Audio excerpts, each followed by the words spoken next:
First derivative test for local extrema. Our objective is to use the first derivative test to find local extrema of a function. Previously, we've used the first derivative to tell where a function is increasing or decreasing.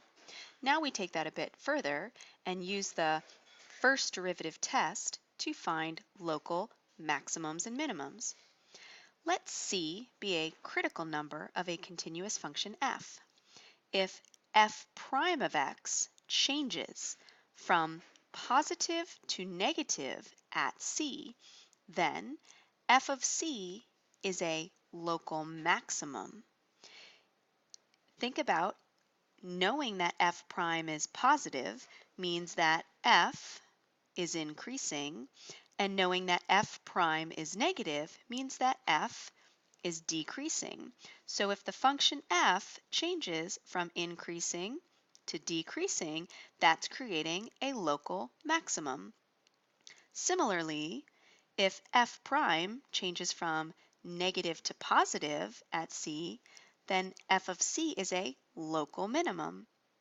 If f prime is negative, that means that f is decreasing. If f prime is positive, that means that f is increasing. So a change in the function from decreasing to increasing creates a local minimum. If f prime does not change sign at C, then f of C is neither a local max nor a local min. Let's do some examples. Use the first derivative test to find any local extrema. Justify your answer. Well, because we're going to use the first derivative test, we know we need to take the first derivative. If we're trying to figure out where the first derivative changes from a positive to a negative or a negative to a positive, those are going to happen where the first derivative is 0 or doesn't exist. In other words, we need to find the critical numbers. So let's start by finding our first derivative. G prime of x is 4x cubed minus 12x squared. There's no place where this derivative doesn't exist, but there is a place where it equals 0. We set it equal to 0 and we factor. Taking out 4x squared leaves us with x minus 3, and that yields the x values 0 and 3. Now we set up our sign line with our intervals and figure out what is the sign of our derivative. Our function is g, so our derivative is g prime. Our two critical numbers in order, 0 comes first, then 3, and our intervals will be then negative infinity to 0, 0 to 3, and 3 to infinity. Now we figure out the sign of g prime, picking a test value on the first interval, such as negative 10, and we look at the factored form of the derivative. This one's always positive. This one will be negative, plugging in negative 10, and a positive times a negative is a negative. So negative on the first interval. From 0 to 3, we could pick 1. 1 would make this negative, and this is squared, so it's again a positive. Therefore, positive times a negative yields a negative. And finally, on the interval 3 to infinity, we could pick a large number like positive 10.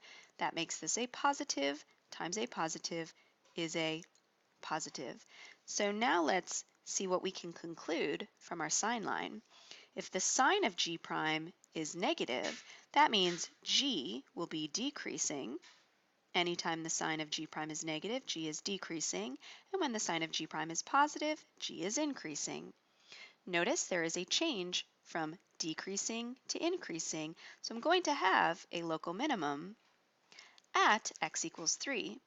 What is the local minimum? To find that would require finding the y value. So we're going to plug it into the function.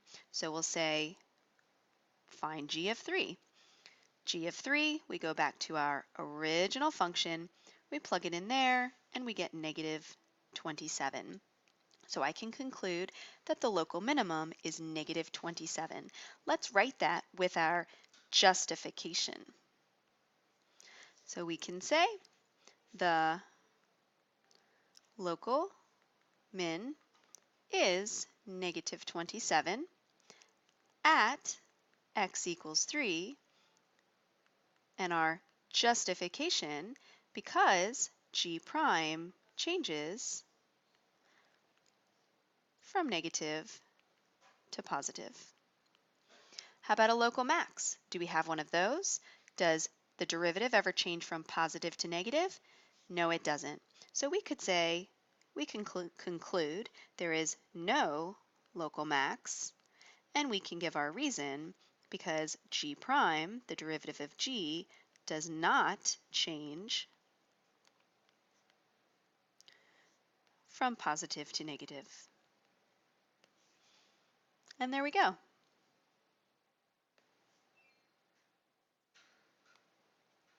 Number 2, h of x equals x to the 2/3 times the quantity x minus 5. Let's use the first derivative test to find any local extrema for this function. So again, we start by finding the critical numbers. To do my derivative, if I leave the function as is and don't distribute, this is going to require a product rule.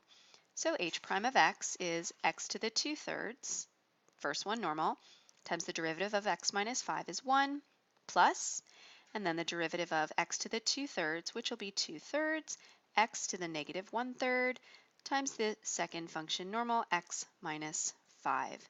Now I'm going to rewrite this so there is no negative exponent and I'm not multiplying by 1. X to the 2/3 times 1 is simply x to the 2/3 plus 2 times x minus 5 can go in the numerator, and the 3 is in the denominator, and the negative exponent means x to the 1/3 is also in the denominator. It would be useful to get a common denominator between these two fractions, so I'm going to multiply by 3x to the 1/3 over 3x to the 1/3. That'll give me 3x plus, this is 3x because 1/3 plus 2/3 is 3/3, which is 1, plus, I'm going to distribute the 2, so 2x minus 10 all over my common denominator of 3x to the 1/3, and then I can combine like terms to get 5x minus 10 over 3x to the 1/3. I want to know, for critical numbers, where my derivative, h prime of x, equals 0, and that's going to be where the numerator equals 0, 5x minus 10. That value is at x equals 2. My other critical number is where h prime of x does not exist. That's going to be where the denominator equals 0. 3x to the 1/3 equals 0, and that's when x equals 0. So now I can use these two critical numbers to set up my sign chart. Intervals on top, and then I'll evaluate at the sign of h prime. My two critical numbers in order, 0 comes first, and then 2. So my intervals go negative infinity to 0, 0 to 2, and 2 to infinity. Let's pick a test value. On that first interval, negative 10 would work just fine. I'm going to use my most simplified derivative from up here to see the sign. So plugging in negative 10 in here makes a negative divided by a negative, which is a positive. Picking a test value on the interval 0 to 2, such as 1, yields a negative divided by a positive, which is a negative. And on the last interval, picking a test value such as 10, yields a positive divided by a positive, so I get a positive. So what do I have when I think about what h prime is? If I think about what that means h is doing, h is first increasing, then decreasing, then increasing. So I see a change in two directions. H changes from increasing to decreasing, so at 0 there is a local max. H of 0 will be the value, we'll figure it out in a moment. And at 2 there's a change from decreasing to increasing, so there's a local min here.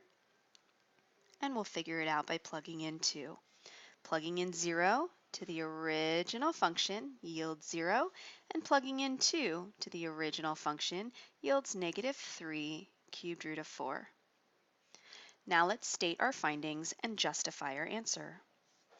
So we will say that h has a local max of 0 at x equals 0 because h prime changes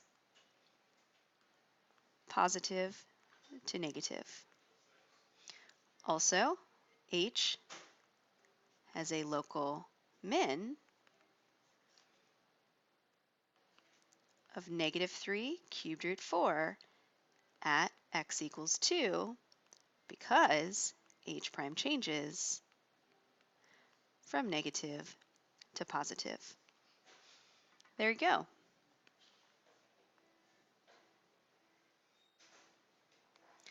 Let's practice using a graph of the derivative to tell about the function.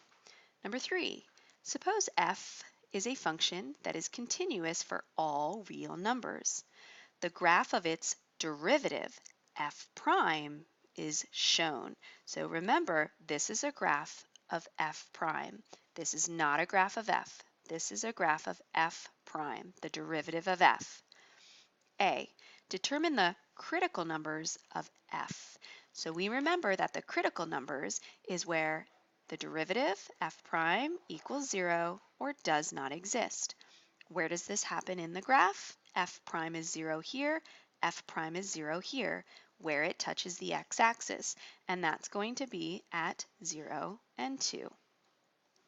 B, on what intervals is the graph of f increasing? Again, we're looking for where the graph of f, which we don't see, is increasing. So remember, that's where f prime is greater than 0, or we think above the x-axis, and that's only on this branch of the graph, which is from 2 to infinity. How about where the intervals, the graph of f is decreasing? That's going to be where f prime is less than 0 or below the x-axis, and that's all of this section in here. Now technically it's not below the x-axis at 0, so we're going to say from -infinity to 0, union 0 to 2. D, at what numbers x, so we're only giving x values, does f, the function we don't see, have a local minimum?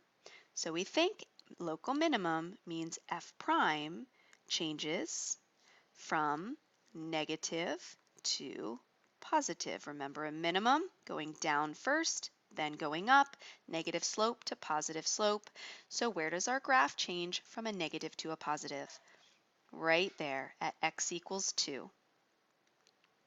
They only asked for the x value, so I do not need a y value, which I can't find because I don't have a graph of the y values. I have a graph of f prime, the slope values. E, at what numbers x, if any, does f have a local maximum? So we think about the derivative, since that's what we're given, and this is where the derivative changes from positive to negative.